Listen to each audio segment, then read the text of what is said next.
All right, artists, hopefully you have your animal chosen and you've drawn it out and you've outlined it in Sharpie.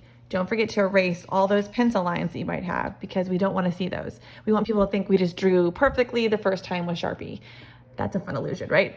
So I took the worksheet we had and I kind of combined a few things. I love owls, so I wanted to do an owl, but this shape seemed kind of hard and this bird seemed really easy. So I kind of just did a mishmash and created my own. So I drew on my owl, I outlined it in black Sharpie, and I went ahead and cut out all the little cut marks I wanted so it's the right shape before I colored. And I would suggest doing that because I hate if you were doing something really complicated like bear ears or cat ears and you colored and once you cut, something happened. So I would draw, outline, cut. Now, if you cut off some of your outlines, you can choose to add that. But now we're ready for color. And this is the last step for today. We will worry about turning this into a weaving loom on Friday. So once you've drawn it, outlined it, cut it out, and colored it, you are set to go. So now in class, and if you want to pick up a kit for this in art, I will have it by Tuesday in the office for you with yarn and cardboard, just so you have this too. We're using white cardboard because that's what I had in the art room. I had a lot of it. But if you're like me at home, you might have an Amazon box or an old cereal box that's brown. So before you start coloring it, you might want to use the back of it to see what color that marker looks like. White, all the colors show up pretty well. Brown, some colors might look a little different. So to make sure you're happy with it, play around on the back. You can color with marker. You can color with crayon. My only requirement is you color neatly. I want the whole thing colored. It doesn't have to be crazy colored.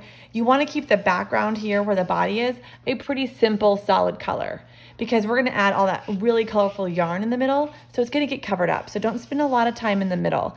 I'm going to color my owl probably just a solid brown or maybe a solid gray.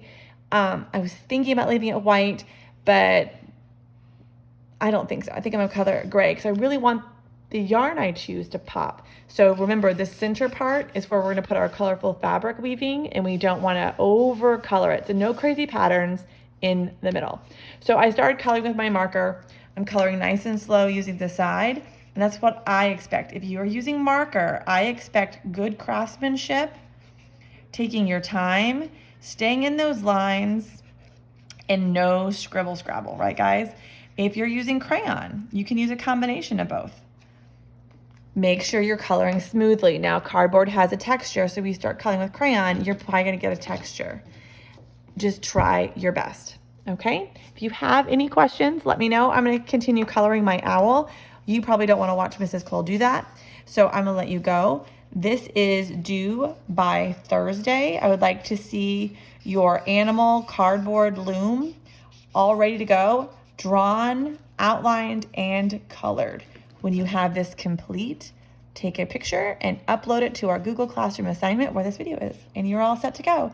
On Friday is when we'll start adding the notches and getting ready to weave. So that's going to be an exciting day. So you guys have a great time. If you have any questions, don't be afraid to reach out. If you need more instructions or more help with animal selections, let me know that too. So have a great time creating, and I will talk to you in a couple days. Bye, guys.